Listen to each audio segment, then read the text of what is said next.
तो भारत में digital personal data protection act 2023 के नियम अब लागू हो चुके हैं, नोटिफाई हो चुके हैं। नए नियमों के तहत कंपनियों को अब यूजर्स को ये बताना होगा कि उनका डेटा कैसे और क्यों इकट्ठा किया जा रहा है। खास बात यह है कि बच्चों के डेटा को लेकर सख्त प्रावधान किए हैं, लेकिन इस नए बिल को लेकर कुछ एक्सपर्ट्स की राय भी मिली जुली है। कुछ का कहना है कि यह कानून लोगों की प्राइवेसी को मजबूत करता है, लेकिन कई लोग इसे कंपनियों के लिए महंगा सौदा भी मानते हैं, क्योंकि नियमों को पूरा करने में काफ़ी खर्च और मेहनत लगेगी। कुछ एक्सपर्ट्स ये भी कहते हैं कि ये नियम छोटे स्टार्टअप्स के लिए भारी पड़ सकते हैं, जबकि बड़ी कंपनियों के लिए डेटा लॉग्स और सिक्योरिटी सिस्टम्स को संभालना आसान होगा। कुछ एक्सपर्ट्स की राय इसमें डेटा प्रोटेक्शन को लेकर ये भी है कि निजता का हवाला देते हुए, पर्सनल इंफॉर्मेशन का हवाला देते हुए सरकारी अधिकारी आपको पारदर्शी जानकारी नहीं देंगे।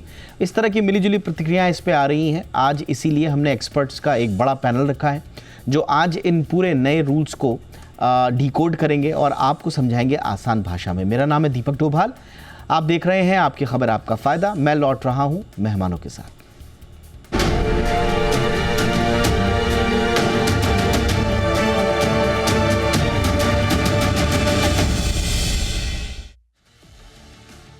भारत में डेटा प्रोटेक्शन का नया कानून लागू हो चुका है।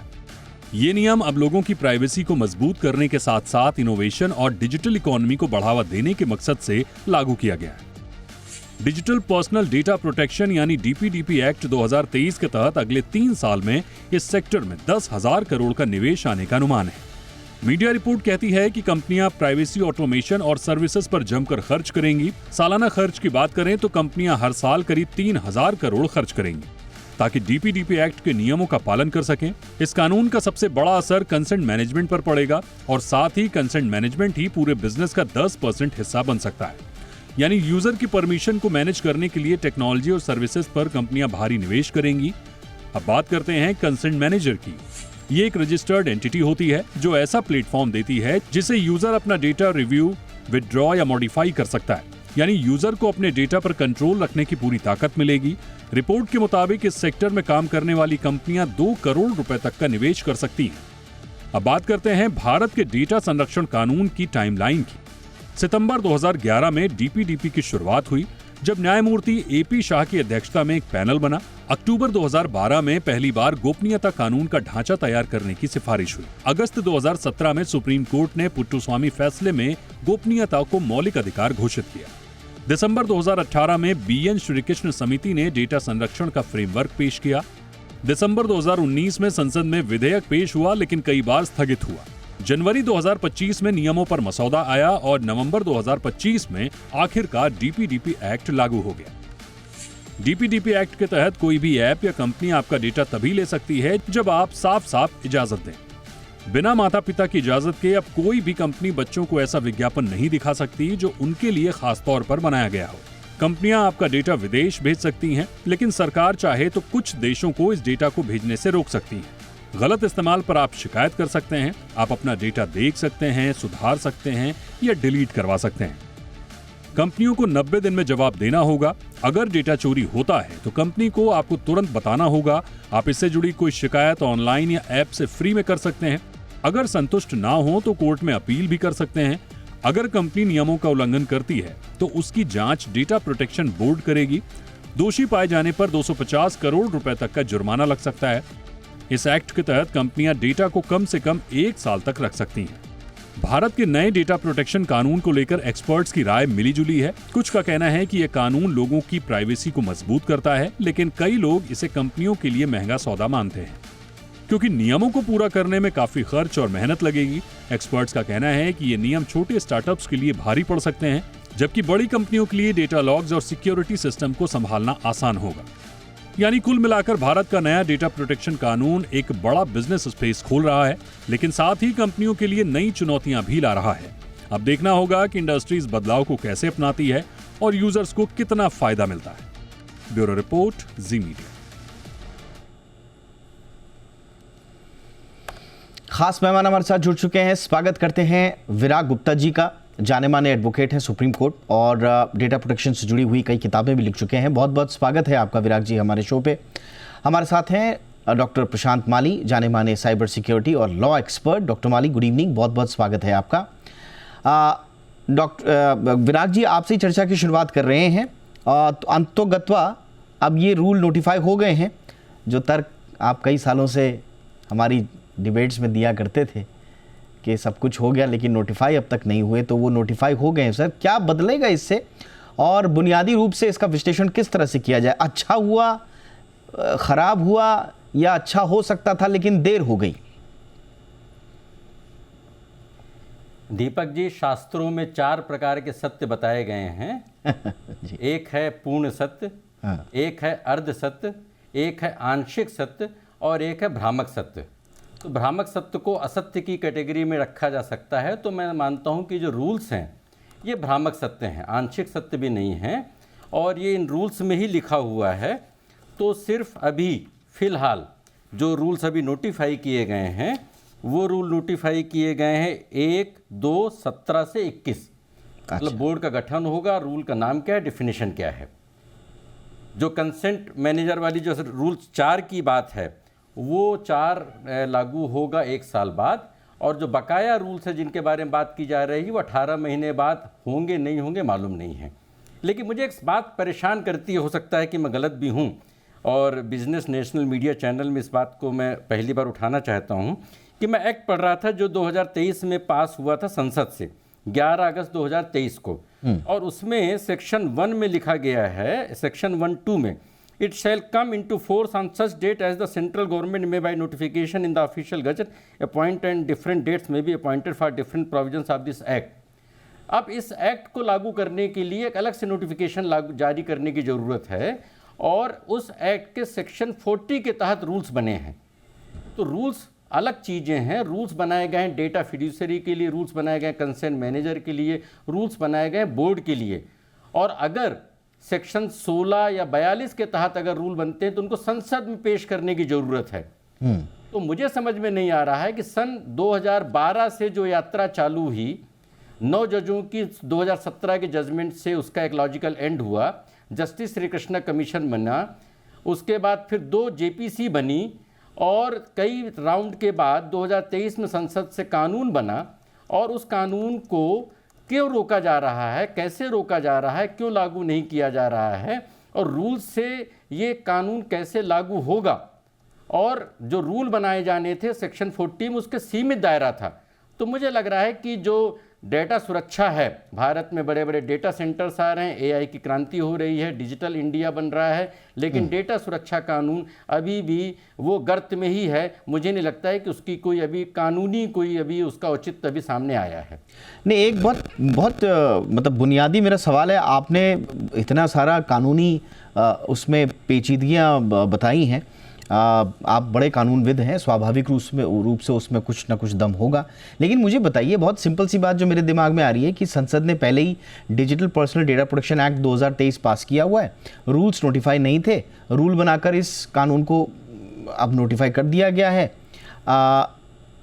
तो अब क्या इसमें कोई दांव पेच है? आप सही कह रहे हैं कि कुछ कानून नियमों को लागू करने के लिए 12 से 18 महीने का समय जरूर दिया गया इसमें, मसलन टेक कंपनियों को।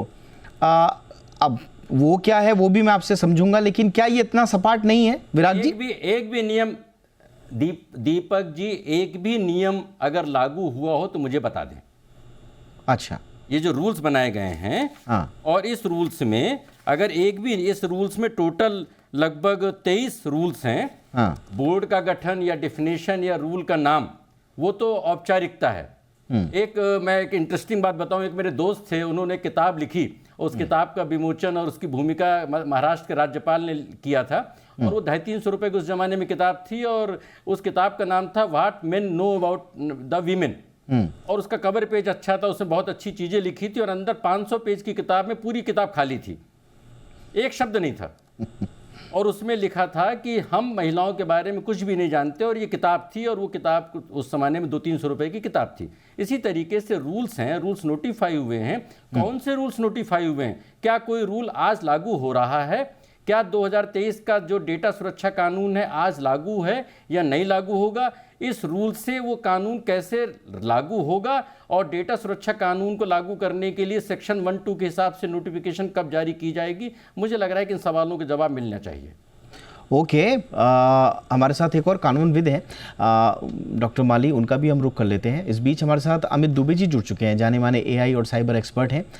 अमित जी के पास आने से पहले डॉक्टर माली थोड़ा सा क्लियर कीजिए सर, जो सरकार की तरफ से जारी नोटिफिकेशन है और जो रिलीज़ है उसमें तो साफ कहा गया है कि डीपीडीपी नियम 2025 14 नवंबर 2025 को जारी किए गए। अब डीपीडीपी एक्ट 2023 पूरी तरह से लागू, लेकिन विराग जी कह रहे हैं कौन सा नियम लागू हो गया, जरा बता दें। देखिए, मुझे तो पूरी तरह से इनका कोई भी एक साथ जो सिंक्रोनाइजेशन होता है वो दिखता नहीं है। पहले गैजेट में ये जो सारी डीपीडीपी रूल्स है वो उन्होंने पब्लिश किए। मेटी ने पूरा एक दिन लगाया उसे बताने के लिए कि हमने ये पब्लिश हो चुका, मेटी की वेबसाइट पे अवेलेबल नहीं था। फिर मेटी जो मिनिस्ट्री ऑफ इंफॉर्मेशन टेक्नोलॉजी है, फिर वो एक और ये ले आई नोटिफिकेशन जिसमें ये टाइमलाइंस बताए गए। अभी आप टाइमलाइंस को भी देखते हैं, पढ़ते हैं, तो वो पहले डीपीडीपीए एक्ट के बारे में लिखा है, डीपीडीपी एक्ट 2023, और फिर बाद में जो मेंशन करता है वो रूल्स के बारे में बोलता है। तो जो क्लैरिटी है, जैसे विराज जी भी बता रहे थे, क्लैरिटी अभी पूरी तरह से है नहीं। और मुझे ये हमेशा लगता है कि जो डीपीडीपी एक्ट के प्रति सरकार की संवेदनाएं उतनी नहीं है। क्यों नहीं है? क्योंकि ये जो बड़े जो कंपनियां हैं, जो बड़ी बड़ी जो जिसे हम फैंग कहते हैं, बिग टेक कंपनीज है, इनका खर्चा काफी बढ़ने वाला है जब भी कंप्लायंस की बात करें तो। और इन्हें भारतीयों के डेटा के प्रति संवेदनशील होना पड़ेगा और इन्हें जवाबदेही करनी पड़ेगी, नहीं तो इन्हें बड़ा दंड लगने वाला है। अभी वो दंड भी जो लगने वाला है वो डेटा प्रोटेक्शन बोर्ड से लगने वाला है, जो भी वो जुडिशियल बॉडी तो है नहीं, वो भी एक वहां की जो नियुक्तियां है वो जुडिशली ये नहीं होने वाली है, वो भी शायद सरकार के लोग हो, उसमें बाबू हो, रिटायर्ड लोग के लिए पुनर्वसन के लिए बनाया जाए ये डीपीबी बोर्ड, तो वहां पे भी उनको दिक्कतें आ सकती है। तो ये जो बिग टेक कंपनी है ये काफी लॉबिंग कर रही है कि इसमें से जो हवा निकाली जाए, जो हमारे और आपके पक्ष में ये एक्ट है। आपका और मेरा जो डेटा है एसेट के बदले अभी वो एक अमानत बनने जा रही है, और अमानत का प्रोटेक्शन करना ये राजधर्म होता है। ये अभी माना जाना चाहिए था, लेकिन ये ऐसे कंफ्यूजन लाया जा रहा है। मुझे लगता है आने वाले दिन में ये कंफ्यूजन भी शायद दूर होगा। देखते हैं अभी कब दूर होगा ये। अब इसमें दो चीजें समझ में आ रही हैं आप दोनों कानूनविदों की बात सुन के, कि मैती ने या गवर्नमेंट ने ये कह दिया साहब कि ये रूल नोटिफाई हो गए हैं, लेकिन बात दरअसल ये है कि ये फेज्ड इम्प्लीमेंटेशन की टाइमलाइन का नोटिफिकेशन है। ये पूरी तरह से रूल नोटिफाई नहीं हुए हैं। अच्छा, तुरंत जो चीज़ लागू होंगी 13 नवंबर 2025 से, वो नियम 1, 2 और 17 से 21 जिसका जिक्र अभी विराग जी ने भी किया। अब ये क्या है? ये डेटा प्रोटेक्शन बोर्ड से जुड़े हुए हैं, जैसे कि भाई बोर्ड का गठन कर दीजिए, शिकायतें दर्ज करना शुरू कर दीजिए, अपील की प्रक्रिया शुरू कर दीजिए। यानी कि नागरिक डीपीबी से शिकायत कर सकते हैं, लेकिन बोर्ड की गठन की प्रक्रिया शुरू हो गई। लेकिन जो कॉन्सेंट मैनेजर का रजिस्ट्रेशन होगा ये 1 साल बाद होगा, 13 नवंबर 2026 से। और नियम 3, 5 से 16 और 22 से 23, ये जैसे डेटा ब्रीच नोटिफिकेशन, ये बड़े इंपॉर्टेंट हैं। सिक्योरिटी सेफगार्ड, बच्चों का डेटा प्रोटेक्शन, डाटा प्रिंसिपल के अधिकार, ये कंपनियों को इसके लिए 18 महीने का समय मिला है अभी अनुपालन के लिए। तो सही कह रहे हैं हमारे दोनों कानूनविद, ये दरअसल आंशिक सत्य है। नोटिफिकेशन असली जो होंगे वो कॉन्सेंट मैनेजर के रजिस्ट्रेशन के बाद 18 महीने के बाद 13 मई 2027 से आप इनको मानिए, जब सब कुछ गठित हो जाएगा। तब तक क्या क्या होगा ये स्थिति अभी क्लियर नहीं है। तो ये बात हमारे शो में अभी स्पष्ट हो गई। अब जरा अमित दुबे जी के पास चलते हैं। दुबे जी, बहुत लेयर्स हैं इसके अंदर। मोटा मोटी ऐसे लग रहा है कि नोटिफाई हो गया मतलब इतिश्री हो गई, लेकिन अभी तो ऐसा लग रहा है कि बहुत काम बाकी है। अमित जी।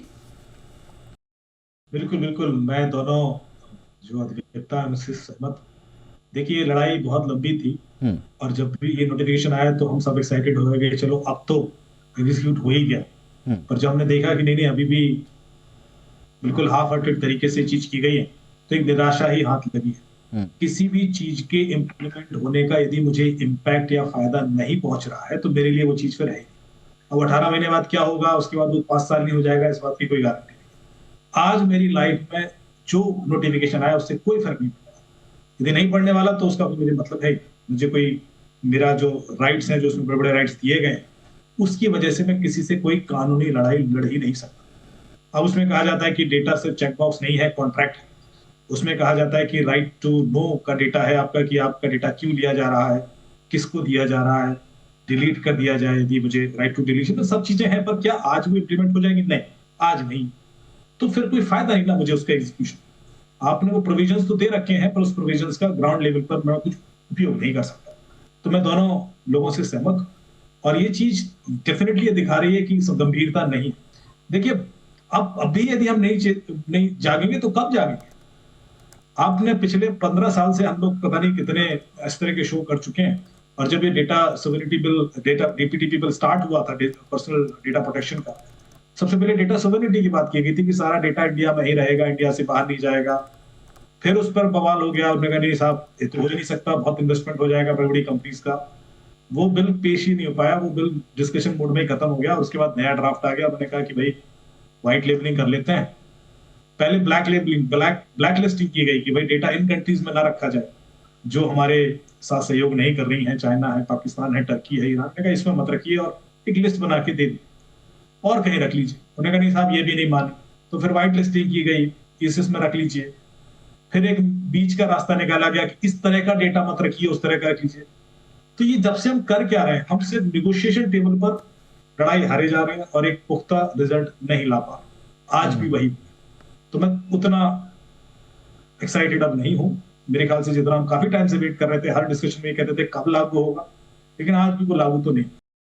लेकिन ठीक है, बिल्कुल सही बात है। तो ये स्वाभाविक रूप से थोड़ा निराशा तो होगी, थोड़ा क्यों, काफ़ी निराशा होगी, क्योंकि जिस बात का इंतज़ार इतने सालों से, इतने महीनों से किया जा रहा था, और जिस तरह के डेटा थ्रेट्स बढ़ते जा रहे हैं लगातार, उसमें तो तुरंत था, वशंभावी था कि इसको लागू किया जाए। बट ये क्यों किया गया ऐसा, थोड़ा सरकार का पक्ष भी देखेंगे, वहाँ भी क्या दिक्कतें हैं। हो सकता है कि भाई दुनिया भर की MSMEs हैं, स्टार्टअप्स हैं, बड़ी बड़ी टेक कंपनीज़ हैं, इनको भी तो सिस्टम अपडेट करने के लिए कंसेंट मैनेजर सेटअप उनके लिए चाहिए, ऑडिट चाहिए, इम्पैक्ट असेसमेंट चाहिए, तो संभवतः उनके लिए भी कुछ टाइम चाहिए होगा। शायद सरकार ने इसलिए 18 महीने के आसपास का समय दिया है।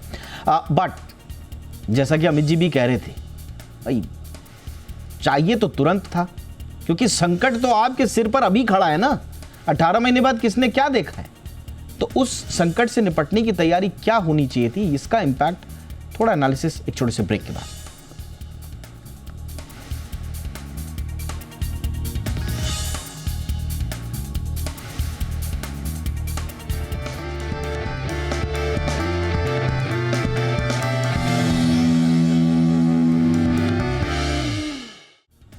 ब्रेक के बाद आपका स्वागत है। विराग जी, अब ऐसा लग रहा है कि गवर्नमेंट ने भी थोड़ा सा इस बात का ध्यान रखा है कि ओवरली स्ट्रिक्ट टाइमलाइंस अगर आ गई तो उससे ईज ऑफ कंप्लायंस कहीं दिक्कत ना हो जाए, और कंपनीज कहीं आनन फानन में उनको जो ओवरऑल इकोनॉमी पर तो इम्पैक्ट आएगा ही। अगर आप कंपनीज को एकदम एकाएक इस तरह के रूल नोटिफाई करके एकदम से सारी चीज़ें शुरू कर देंगे, तो क्या आपको नहीं लगता है कि ओवरली स्ट्रिक्ट टाइमलाइंस को मद्देनजर रखते हुए सरकार ये फ्लेक्सिबिलिटी थोड़ी सी लेकर के आई है?